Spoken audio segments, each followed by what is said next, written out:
কি কি সুন্নাহ আছে ঈদুল ফিতরের? ঈদুল ফিতর এর সুন্নাহ আছে অনেকগুলো। ঈদের চাঁদ ওঠার পর থেকে প্রথম আমল হলো ফিতরা দেওয়া।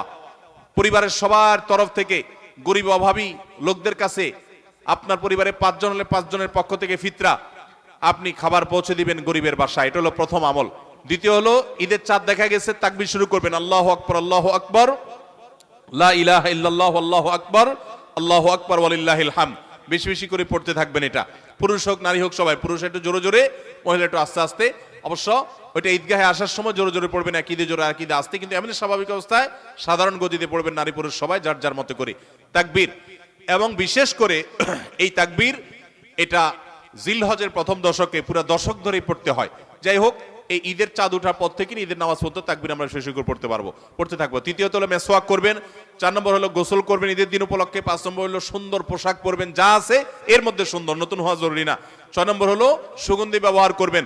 7 নম্বর হলো আপনার খেজুর খেয়ে তারপরে ঈদগাহে আসবেন, খেজুর খেয়ে মিষ্টি মুখ করে ঈদুল ফিতর ঈদগাহে আসবেন। এরপরে সুন্নাত হলো যে রাস্তায় ঈদগাহে যাবেন আরেক রাস্তায় ঈদগাহ থেকে ফেরত যাবেন। এগুলো হলো ঈদের সুন্নাহ।